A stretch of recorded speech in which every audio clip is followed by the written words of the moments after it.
ఆంధ్రప్రదేశ్లో కల్తీ మద్యంతో పాటుగా లిక్కర్ స్కామ్ వ్యవహారాలు రోజురోజుకి సంచలనమవుతున్నాయి. ముఖ్యంగా వైసీపీ చుట్టూ తిరుగుతున్న ఈ కేసులు ఎవరి అరెస్టుకు కారణం అవుతాయా అనే దానిపై అందరిలో ఆసక్తి నెలకొంది. కల్తీ మద్యానికి సంబంధించి తాజాగా మాజీ మంత్రి జోగి రమేష్ అరెస్టు కాగా, త్వరలోనే మరి కొంతమంది కీలక వ్యక్తులు కూడా అరెస్టు అయ్యే అవకాశం ఉందనే ప్రచారం జరుగుతుంది. ఇక ఇదే సమయంలో లిక్కర్ కుంభకోణం కూడా ఒక్కొక్కటిగా బయటపడుతుంది. ఇందులో ఇప్పటికే మాజీ ఎమ్మెల్యే చెవిరెడ్డి భాస్కర్ రెడ్డి సహా పలువురు రిమాండ్లో ఉన్నారు.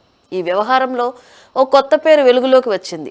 మద్యం వ్యాపారులు కూడా ఇందులో కీలక పాత్ర పోషించినట్లు అధికారులు గుర్తించారు. ఇందులో మనీ లాండరింగ్ జరిగినట్లు తేల్చారు. డొల్ల కంపెనీలను సృష్టించి నిధులను మళ్లించారని తేల్చారు. ముంబై వ్యాపారి అనిల్ చౌక్రా ఇందులో సహాయం చేసినట్లు గుర్తించింది సిట్. అనిల్ ను ఇప్పటికే 2 కేసుల్లో పోలీసులు అదుపులోకి తీసుకున్నారు. ఇక లిక్కర్ కుంభకోణంలో అనిల్ అత్యంత కీలక పాత్ర పోషించాడని, అక్రమంగా వచ్చిన నిధులను మళ్లించడంలో ఆయన పాత్ర కీలకంగా మారిందని వెల్లడైంది. అనిల్ చెప్పిన వ్యక్తులకు మద్యంలో వచ్చిన డబ్బులను అందించినట్లు గుర్తించారు.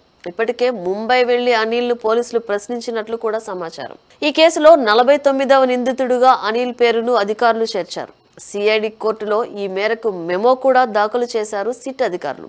డొల్ల కంపెనీలు గుర్తింపుతో పాటు సాంకేతిక ఆధారాలు కూడా సేకరించారు. ఇక అనిల్ వ్యవహారాలపై పూర్తి స్థాయిలో పోలీసులు అత్యున్నత స్థాయి నిఘా పెట్టినట్లు సమాచారం. త్వరలోనే అదుపులోకి తీసుకునే అవకాశాలు కనబడుతున్నాయి. కల్తీ మద్యం తయారీ కేసులో తీగ లాగుతున్న కొద్దీ సంచలన విషయాలు వెలుగులోకి వస్తున్నాయి. ములకల చెరువు, ఇబ్రహీంపట్నం మద్యం కేసుల్లో సంచలన అంశాలను గుర్తిస్తున్నారు సిట్ అధికారులు. తాజాగా మాజీ మంత్రి జోగి రమేష్ ను అదుపులోకి తీసుకున్న తర్వాత కీలక పేర్లు వినిపించాయి. అద్దేపల్లి జనార్దన్ రావు నుంచి కీలక సమాచారాన్ని సేకరించారు. తాజాగా ఆరేపల్లి రాము విచారణలో కూడా పలు అంశాలు బయటపడ్డాయి. ఇప్పుడు మరో పేరు వినిపించింది.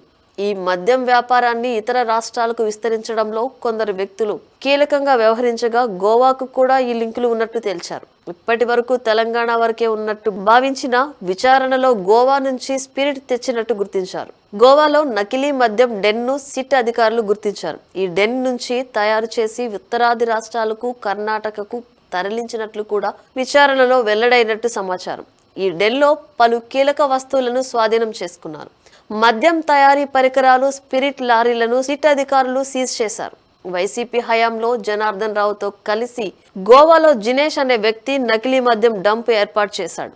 సౌత్, నార్త్ గోవా, పనాజీ, మార్గావ్లో కల్తీ లిక్కర్ విక్రయాలు జరిపారు. అలాగే పలు బార్లలో కూడా ఈ కల్తీ విక్రయాలు జరిగాయి. నిందితుడు జినేష్ కేరళకు చెందిన వ్యక్తిగా గుర్తించిన సిట్ జినేష్ తో పాటు మరో 5గురు నిందితులను అరెస్టు చేసింది. మదనపల్లె ఎక్సైజ్ ఆఫీసులో జినేష్ ను సిట్ అధికారులు విచారిస్తున్నారు.